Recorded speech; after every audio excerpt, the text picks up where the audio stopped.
Been an interesting race so far. Lots been going on. We're going to have to continue watching all of it.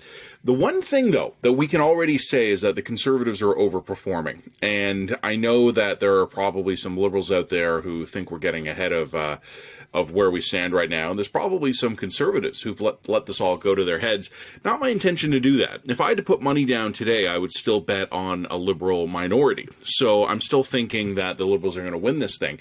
But I don't think anyone denies that the Conservatives have done well. In particular, Erin O'Toole has done well. The Liberals have taken a lot of swings at him, and he's basically shrugged them off. He's done really, really well so far.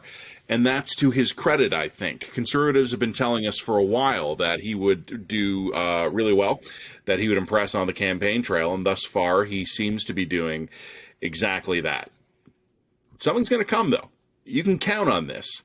There's going to be a barrage of opposition research that's going to be released. And I'm sure all the parties have some, and they'll all be dropping it on each other. But I was thinking back to some old campaigns, and I was reading recently a piece by Ken Bosencool, who was a member of the Harper team back when Mr. Harper was first bringing the Liberals down to a minority and then getting two minorities themselves and then ultimately his majority.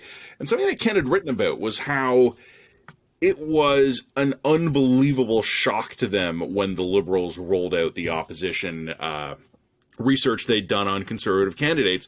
We're already starting to see that. We're seeing stuff pop up about Conservative candidates already that is awkward or embarrassing. Mr. O'Toole is already going to be getting some questions about this. I wouldn't be shocked to see the Liberals try to link the recent vulgar protests, even threatening protests that have been following Mr. Trudeau around, to try and link them to some of these fringe Conservative candidates. That is politics. That's going to happen.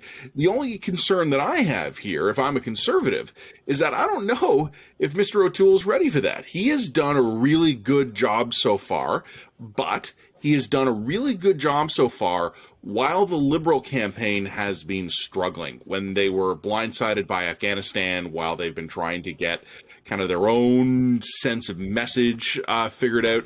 Erin O'Toole in that situation was able to really thrive, and the polls show this. I mean, not only the party rankings, but his own personal approval ratings have moved up for the Conservatives and Mr. O'Toole. So it's worked so far.